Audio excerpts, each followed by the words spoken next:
Bonjour. En 2015, l'éditeur Fayard annonça une réédition du livre d'Hitler Mein Kampf, Mon combat. D'abord prévue pour 2020, la sortie a été reportée à 2021 en raison de la crise sanitaire. L'annonce de cette réédition a suscité de vives critiques, notamment de la part de Jean-Luc Mélenchon, dont l'un des livres a été publié chez Fayard.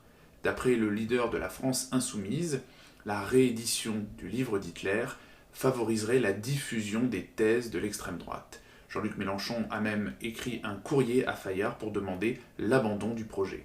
Alors fallait-il rééditer Mein Kampf ?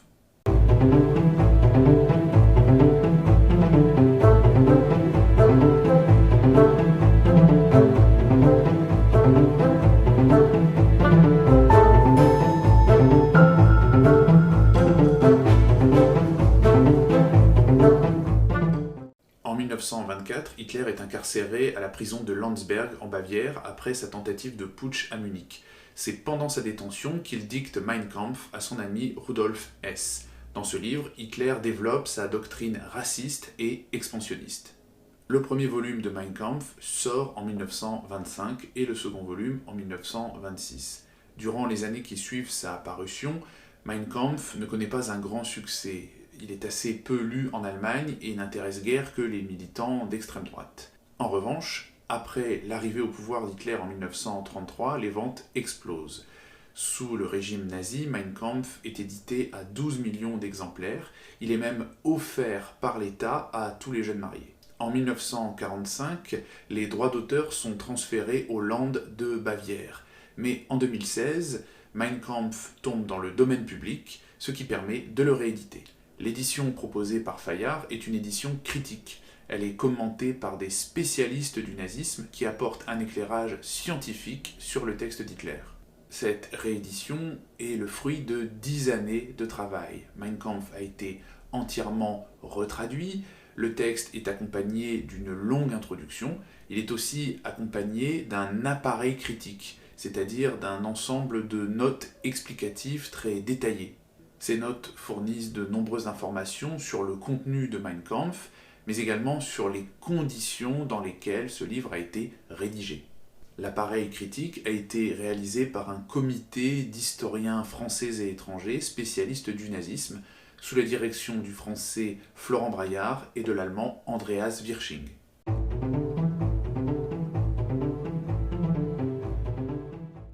Alors pourquoi rééditer Mein Kampf ? On peut avancer plusieurs raisons. Tout d'abord, il n'existe aucune édition critique en langue française. La dernière édition française de Mein Kampf date de 1938 et c'était déjà Fayard qui l'avait réalisée. Mais ce n'est pas une édition critique et le texte est incomplet car les passages anti-français ont été supprimés à la demande d'Hitler lui-même. Deuxièmement, la réédition de Mein Kampf par Fayard s'inscrit dans le cadre d'un renouveau de la recherche européenne sur Mein Kampf. Deux éditions critiques ont déjà vu le jour en Europe. Une édition allemande, sortie en 2016 et réalisée par l'Institut d'histoire contemporaine de Munich, et une édition polonaise, sortie en 2021. Ces deux éditions comportent un appareil critique particulièrement riche. L'édition allemande fait 2000 pages et compte près de 3700 notes explicatives. Mais surtout, Mein Kampf est une source essentielle pour comprendre le nazisme et pour comprendre la personnalité d'Adolf Hitler. Le livre comporte en effet de nombreuses informations biographiques sur son auteur. Mein Kampf est encore au centre de nombreux débats historiographiques. Comment Hitler a-t-il élaboré son livre ? Par quels auteurs et par quelles doctrines a-t-il été influencé ? Autre question majeure, la Shoah était-elle déjà annoncée dans Mein Kampf ? Cette question s'inscrit dans un débat qui traverse toute l'historiographie du nazisme. Sur ce point, deux thèses s'opposent. Selon la thèse intentionnaliste, l'extermination des Juifs résulterait d'un plan d'action conçu par Hitler dès les débuts de son engagement politique. En revanche, selon la thèse fonctionnaliste, le génocide des Juifs aurait été décidé tardivement, pendant la Seconde Guerre mondiale, et résulterait d'une radicalisation progressive du régime nazi. Aujourd'hui, les historiens s'accordent sur le fait que le génocide des Juifs a été décidé pendant la Seconde Guerre mondiale, probablement dans le courant de l'année 1941. Le projet d'extermination des Juifs n'est donc pas présent dans Mein Kampf. En revanche, L'antisémitisme radical d'Hitler a rendu possible ce génocide.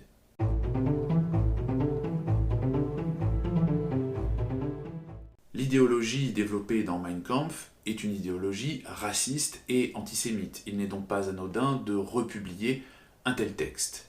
On peut d'ailleurs se demander si la réédition de Mein Kampf ne risque pas de favoriser la propagation des thèses hitlériennes, surtout dans un contexte marqué par une résurgence de l'antisémitisme. En 2015, Jean-Luc Mélenchon écrivait sur son blog « Éditer, c'est diffuser. Rééditer ce livre, c'est le rendre accessible à n'importe qui ».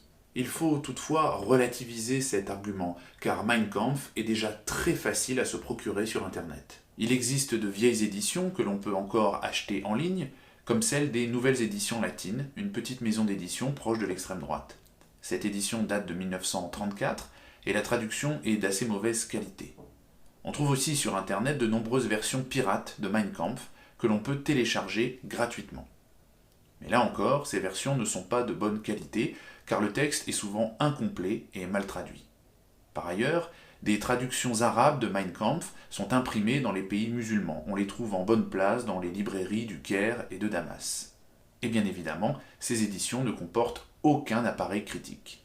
En outre, il ne faut pas exagérer le pouvoir de séduction de Mein Kampf. C'est un livre long, ennuyeux, écrit dans un style aride, donc il y a peu de risque de se faire endoctriner en lisant Mein Kampf aujourd'hui. Selon l'historien Christian Ingrao, qui est un spécialiste du nazisme, Mein Kampf est un livre qui ne peut convaincre que des convertis.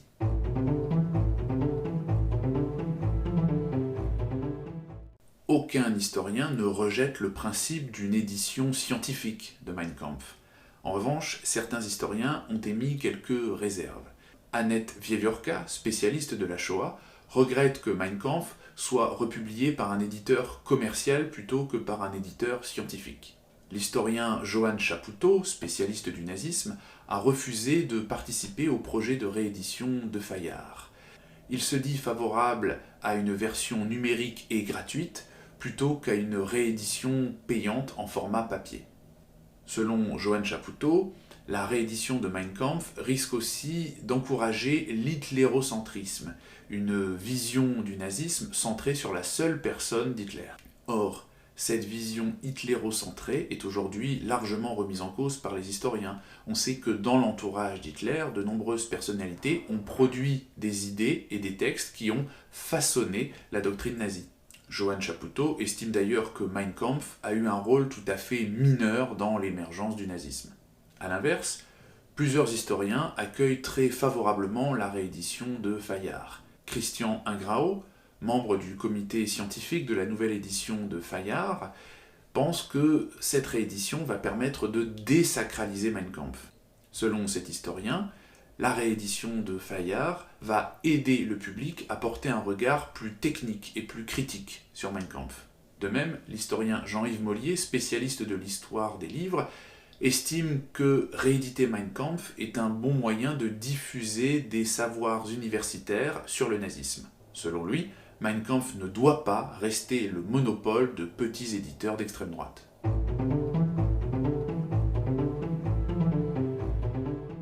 D'un point de vue scientifique, la réédition de Mein Kampf est plutôt une bonne nouvelle, car il s'agit de la première édition critique en français.